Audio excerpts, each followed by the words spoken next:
lovely people, my name is Emma and today I'm bringing you some nature writing, natural history and travel book recommendations that all will work really well for my readathon that's coming up, which is Springathon. So the announcement video for Springathon is down below. It's May 4th to 17th and if you are taking part then a lot of these books would be great for the prompts, but just more generally these are some really lovely nature writing, natural history and travel books that I think are excellent that are on my shelves. So even if you're not taking part in the readathon or you're watching this video after the readathon has happened, I think these books are still fantastic anyway. I've got a huge kind of range to talk about today and there didn't seem to be any sensible way of grouping them, so I'm just going to kind of talk about 10 books in total, and you'll see that there's quite a weird wide range of subgenres within nature writing and natural history in general. So the first one I want to talk about is Mama's Last Hug by Frans. I finished this really recently. This is a look at animal emotion and the various experiments we've done to find out about animal emotion and what we can kind of learn from animals' emotion. The concept of animals actually having genuine emotion is something that was scientifically quite controversial for quite a while. It's something that's becoming a lot more accepted, and this is a book that is looking at the various different experiments that have helped to prove that. It does have a fairly strong emphasis on primatology because the author, Frans, is a primatologist, so a lot of the book is about his work with primates and chimpanzees, but there are other examples in there as well, and it was really lovely. I really enjoyed the different breakdowns that it was talking about, and one of the early chapters talks about animals grieving and what we can learn from those. Later on it talks about consciousness, and it's really nice to kind of look at the tendency we have to prioritize humans over animals and consider ourselves very special, and actually the lack of scientific evidence there is for that. So I really enjoyed it, and I definitely recommend it if you're a big animal lover. Also, if you have pets, you will definitely recognize a lot of the emotions that talked about in the book within your own pets, so it was really lovely to have that kind of connection with it. The next one I want to talk about is Sapiens by Yuval Noah Harari. This is a proper chunker of a book, and it is literally a, as the title suggests, a brief history of humankind. In terms of specifically for the readathon, I think the beginning half of it would be much better because it's all about prehistory and all the sorts of archaeological stuff, paleontology, looking at Neanderthals and Homo sapiens and how they interacted, and some of the early like agricultural revolution that happened. Later on it does get into more sort of standard history as we know it, which obviously is less applicable for the readathon, but is definitely really still very interesting. It's a broad, expansive, sweeping look, which means that some sections of it are probably going to be less interesting to you than others, but with such a wide range that it looks at, it's just absolutely incredible. And Yuval Noah Harari has a really light touch to a lot of his writing, so it's not as dense as it looks. I also really enjoyed this on audiobook, and I definitely recommend it for that as well because it can help to get through these bigger chunkier ones. There's a reason why this is such a bestseller and like so well known, because it really is all encompassing and absolutely fantastic. If you're looking at Sapiens and thinking to yourself like, yeah, that it's all very well, but I'm not taking on a 600-page book, don't be absurd, Emma, then a shorter one that might appeal is Tamed by Alice Roberts. This is the 10 species that changed our world, and it's looking at the early animals and plants that we either domesticated or cultivated in prehistory and how they influenced our kind of evolution and our development and where we are today as a species. It's so good, and it is broken into the different species, so it's a really like easy way to kind of chip away at this book is that you can take them all in individual chunks. It covers things from the various plants we've cultivated to the animals that almost like half domesticated themselves like dogs, but also the animals that we actively domesticated like horses. And it's also got some really interesting stuff about modern day things to do with GM crops, genetically modifying things, the idea of inbreeding and what we've been doing to animal species and how much control human beings should have over these things, as well as obviously referencing a huge ton of the prehistory. So interesting, so cool. Alice Roberts is a fantastic author. This is a fan favourite of mine. Now, it wouldn't be one of my videos if there weren't a few dinosaur books mentioned in there, and one of them which is absolutely stunning is The Fossil Hunter by Shelley Emling. This is a biography of the fossil collector Mary Anning, who was so influential in our way of understanding like the natural history, and she found some of the really early examples of plesiosaurs, which basically just means underwater dinosaur. Very cool. She found one of the first ichthyosaurises. Awesome. She was very much overlooked in her lifetime. There were a lot of men who took credit for her work and got all the kind of scientific accolades and things when she was the one who was really doing a lot of the like literal legwork for it. And the biography is a really lovely blend of her life, but also looking at the history of ideas and how things like evolution and the concept of extinction and, you know, the new ideas in science around the time, because Mary Anning was around at the time, kind of Charles Darwin, how they were forming and trying to be understood within the context of Christianity and kind of religious beliefs of the day. Really, really interesting and such good fun. If you're into dinosaurs or just into history of ideas in general, this one you definitely have to take on. And again, like I said, a lot of these are a lot lighter than you'd expect. Another one for dinosaur lovers is The Dinosaur Artist by Paige Williams. This is a book that falls into that true crime natural history sort of subgenre or subcategory, of which there are a couple out there which look very, very cool. This one is about a gentleman who smuggled a T-Betar, which is like a subspecies of T-Rex, or like a sister to the T-Rex, out of Mongolia, and then sold it in America, kind of on the black market. The book says it's about that, but actually I consider it far more of like a broad sweeping look at paleontology in general, fossil hunters in a modern day context, and things like how Mongolia has played such a key part in our understanding of fossils and paleontology. The crime itself is not actually that interesting, but all of the stuff around it is far, far, far more interesting and very cool. And Paige Williams really brings in a lot of outside background and information, so it's a really interesting one about paleontology rather than about dinosaurs specifically. It's also worth mentioning, I did put out a video which is the tag for this readathon, which is Nature Writing Naturally. That came out a couple of days ago, and in that I do recommend 5 other books, including another true crime natural history book called The Feather Thief, so definitely go check that out. And there's a load of books out there which are about true crime within the context of natural history, so things like The Orchid Thief and The Falcon Thief, and there's like a bunch of books out there from people stealing or smuggling rare artifacts within a natural history context. So if it's something that sounds appealing to you, definitely go and check out. There's tons of them out there. I've only read a couple, so I can't actually recommend any more, but I know that it's a huge subgenre to read. Getting a little bit more niche and specific, we have Rainbow Dust by Peter Marren. This is 3 Centuries of Delight in British Butterflies. This is covering a look at butterflies in general, both in terms of the biology of the butterfly and its kind of life cycles, but also how we have understood it in sort of pop culture and history.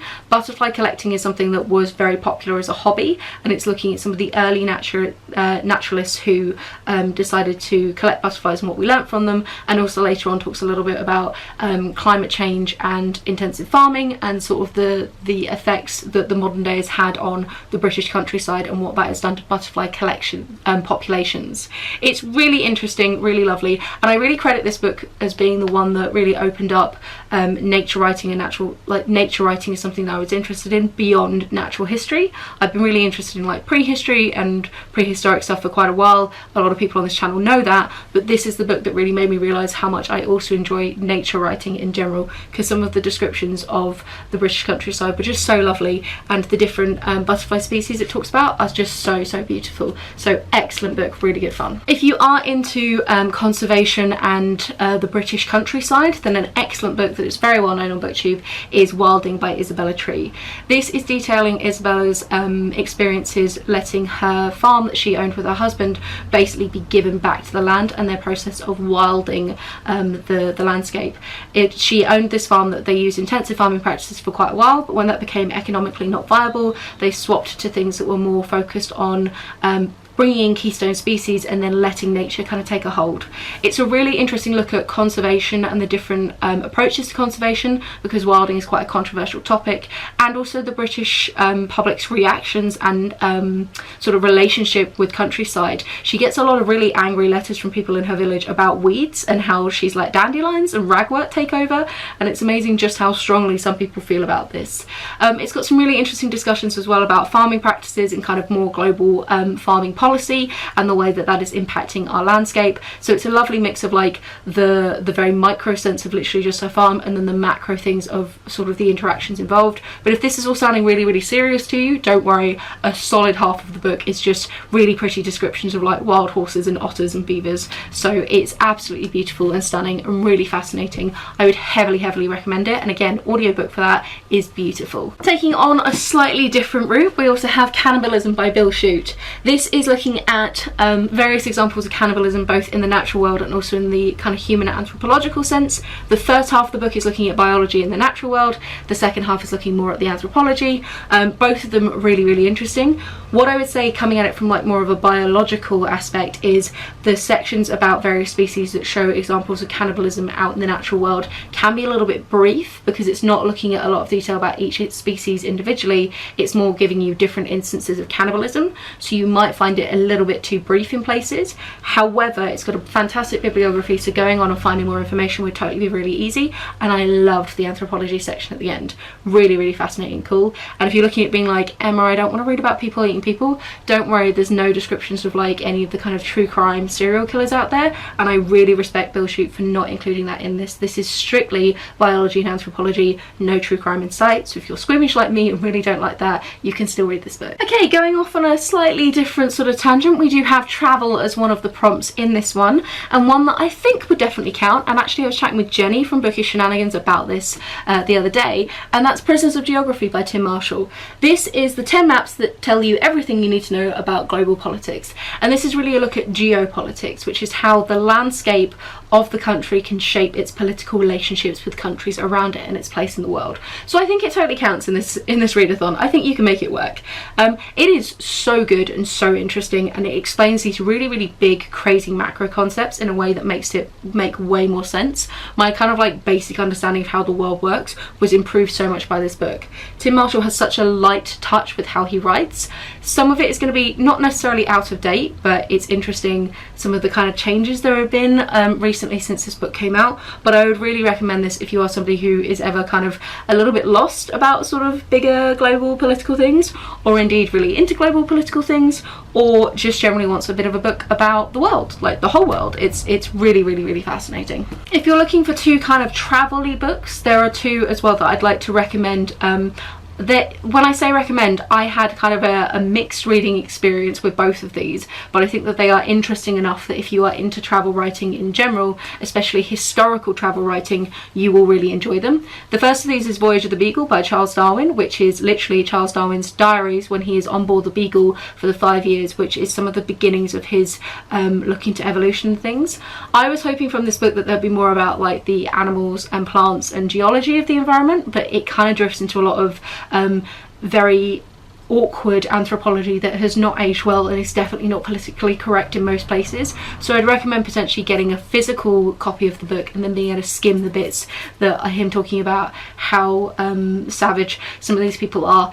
It's a little bit awkward, but his descriptions of the animals are absolutely stunning, and super early on he makes friends with a cuttlefish, and it just like is one of the most lovely interactions I think I've ever read. It was just so pretty.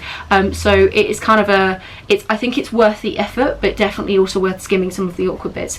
Unless potentially from like just a generically historical perspective you want to read about how people viewed things back then. Yeah, let's pretend we've got better than that.